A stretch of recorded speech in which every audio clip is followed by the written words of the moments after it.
MPJ న్యూస్కి స్వాగతం. సత్తెనపల్లి నియోజకవర్గంలో విద్యుత్ శాఖలోని షిఫ్ట్ ఆపరేటర్ ఉద్యోగులను తొలగించారని వైసీపీ చేసిన ఆరోపణలను టీడీపీ నాయకులు నాగోతు సౌరయ్య, ఆళ్ల అమరేశ్వరరావు, కల్లం విజయభాస్కర్ రెడ్డి, చిన్నపోయిన రాఘవరావు, ఎర్ర వెంకటేశ్వరరావు కౌంటర్ ఇచ్చారు. అందరికి కూడా హృదయపూర్వక నమస్కారం. నిన్నటి రోజున కొమ్మరపూడి సబ్ స్టేషన్ దగ్గర అంబటి రాంబాబు గారు అట్లానే సుధీర్ భార్గవరెడ్డి గారు వాళ్ళిద్దరు కూడా ప్రెస్ మీట్ పెట్టి వైసీపీ కార్యకర్తలను వీళ్ళందరూ తీసుకొని వచ్చి నానా హంగామా చేశారు. అనేక లేనిపోని ఆరోపణలన్నీ చేశారు. సబ్ స్టేషన్కి తాళం వేసి అక్కడ ఉన్నటువంటి సిబ్బందిని అందరిని కూడా బయటికి పంపించి ఈ విధంగా చేసినటువంటి చర్యని తీవ్రంగా ఖండిస్తూ ఉన్నాం. ఇది ప్రజాస్వామ్యంలో ఇటువంటి పద్ధతులు, ఇటువంటి పనులు మంచివి కాదు. ఆ రోజు అంబటి రాంబాబు గారు ఎమ్మెల్యేగా, మంత్రిగా సత్తెనపల్లి నియోజకవర్గంలో ఉన్నప్పుడు ఏ విధమైన కార్యక్రమాలు చేపట్టారో ప్రజలందరికీ తెలుసు.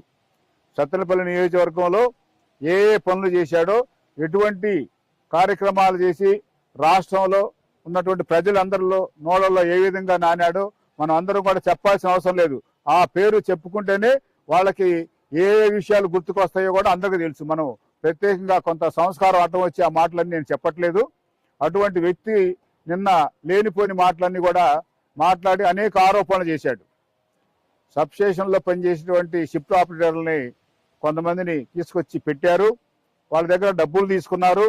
వైసీపీ గవర్నమెంట్లో పెట్టినటువంటి వాళ్ళని తీసేశారు. ఆ రోజున మేము పెట్టినప్పుడు తెలుగుదేశం పార్టీ అధికారంలో ఉన్నప్పుడు ఉన్న వాళ్ళని, పెట్టిన వాళ్ళని ఎవరిని కూడా తీసేయలేదు.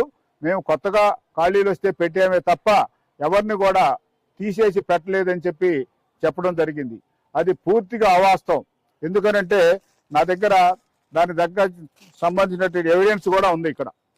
ఆ రోజున మీరు ఎవరిని తీసేస్తే దాని మీద అతను కోర్టుకు వెళ్ళి కోర్టు ఆర్డర్స్ తీసుకొచ్చుకుంటే కూడా ఆ కోర్టు ఆర్డర్ను కూడా ధిక్కరించి మీరు చేసినటువంటి ఆ రోజు తొలగింపు కార్యక్రమం ఏమైతే ఉందో దానికి నిదర్శనంగా ఇవన్నీ కూడా ప్రత్యక్షంగా చూపిస్తా ఉన్నాను. ఆ రోజు ఆ కుటుంబం, ఆ వ్యక్తి రమేష్ అనే వ్యక్తి మీద ఆధారపడి ఆ రోజు అబ్బాయి చేసేటువంటి ముత్యాల రమేష్ పలుదేవర్లపాడు నివాసి, అట్లానే శాగంటి వారిపాలెం సబ్ స్టేషన్లో పనిచేస్తా ఉంటే అతన్ని తీసేయడానికి డ్యూటీలోకి రావద్దని చెప్తే అతను హైకోర్టుకు వెళ్ళి ఆర్డర్ కాపీ కూడా తెచ్చుకుంటే ఆర్డర్ను కూడా పక్కన పెట్టి అతను ఇక్కడి నుంచి తీసుకెళ్ళి ఇతనికేమో పేరుకేమో నిన్ను కళ్ళకుంట ట్రాన్స్ఫర్ చేశాము, అక్కడికి వెళ్ళి డ్యూటీ చేయమని చెప్పారు. అతను అక్కడికి వెళ్తుంటే ఇక్కడేమో ఆబ్సెంట్, డ్యూటీకి రావట్లేదు సక్రంగా అని చెప్పేసి ఎవిడెన్స్ తయారు చేసుకొని ఆ రోజున అతను తీసేయడం జరిగింది. అతను తీసేస్తే వాళ్ళమ్మ ఆత్మహత్య ప్రయత్నం చేసింది. హాస్పిటల్లో ఉన్నటువంటి ఇవన్నీ కూడా పేపర్లో కూడా వచ్చినాయి. అట్లానే మళ్ళీ ఆయన వెళ్ళి కుటుంబ సభ్యులందరూ కూడా కలిసి వేడుకున్నారు.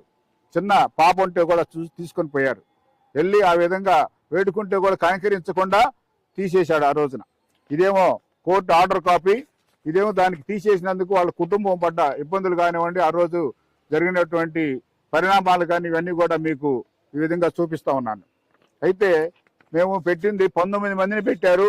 19/5లో 19/10లో తీసుకున్నారని చెప్పారు. మేము పెట్టినటువంటి వాళ్ళందరినీ కూడా వాళ్ళు కావాలనే మీ ముందు వాళ్ళందరితో కూడా చెప్పిద్దామని తీసుకురావడం జరిగింది. 13 మంది మేము పెట్టింది.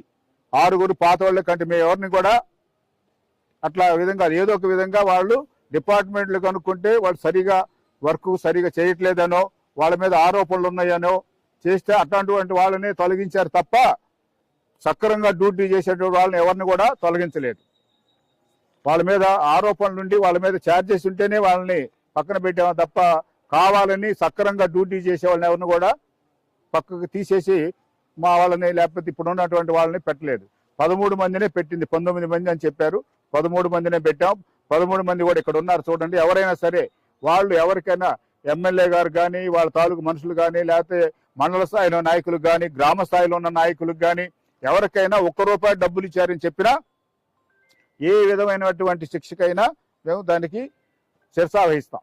వాళ్ళు ఎవరైనా సరే ఒకళ్ళైనా చెప్తే మీరు తీసేశారన్న దానికి ఈ ఎవిడెన్స్ తోటి పాటు అతను కూడా ఇక్కడ వచ్చి ఉన్నాడు. అతను కూడా ఆ రమేష్ ఎవరినైతే మీరు తీసేశారో వచ్చిన తర్వాత మళ్ళీ తెలుగుదేశం పార్టీ ప్రభుత్వం అధికారంలోకి వచ్చిన తర్వాత అతన్ని పెట్టడం జరిగింది. అంతే తప్ప అనవసరమైనటువంటి ఆరోపణలు లేనిపోని మీరేదో మీ టైంలో జరిగినటువంటి ఇవాళ ఇప్పుడు కూడా జరుగుతాయి, అట్లా జరిగి ఉంటాయి అని మీరు ఊహించి చెప్తే అది శుద్ధ తప్పు. అట్లానే అధికారం వచ్చిన తర్వాత తెలుగుదేశం పార్టీ అధికారంలోకి వచ్చిన తర్వాత 14 నుంచి ఇవాళ దాకా 19 దాకా ఏ విధమైన అభివృద్ధి కార్యక్రమాలు జరిగినాయి సత్తెనపల్లిలో, మళ్ళీ 24 నుంచి ఇప్పుడు దాకా ఏమేమి కార్యక్రమాలు జరుగుతా ఉన్నాయో ఒకసారి జనం అందరూ కూడా చూస్తానే ఉన్నారు. 19 నుంచి 24 వరకు నువ్వు అధికారంలో ఉన్నప్పుడు, నువ్వు ఎమ్మెల్యేగా కానీ మంత్రి కానీ ఉన్నప్పుడు ఇక్కడ ఏం చేశావు, ఏం ఎలగబెట్టావు, ఏ కార్యక్రమాలు లేకపోతే ఏమైనా కొత్త ఏమైనా తీసుకొచ్చి నువ్వు చేసినటువంటిది అందరూ ప్రజలందరూ కూడా తెలుసు.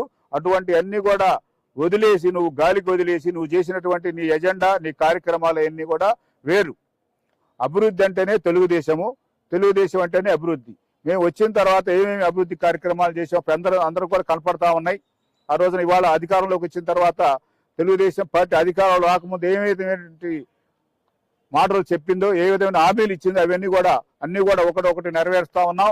మీకు చెప్పిన దాంట్లో ఆ రోజున మీరు కూడా ప్రతి వాళ్ళ మీద చెయ్యేసి నమిలి తలనెమిరి లేకపోతే లేనిపోని అన్ని కూడా చెప్పారు.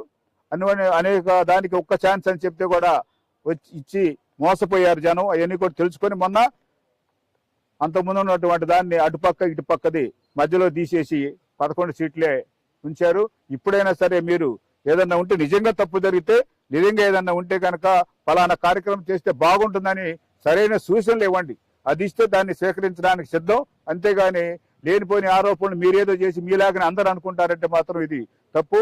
నిన్న జరిగినటువంటిది కొమరపూడిలో జరిగినటువంటి రాంబాబు గారు మాట్లాడిన మాటలు కానివ్వండి, అక్కడ చేసినటువంటి శాస్త్రాలు కాని పనులను కూడా తప్పు అని చెప్పి ఈ సందర్భంగా ఖండిస్తా ఉన్నాను.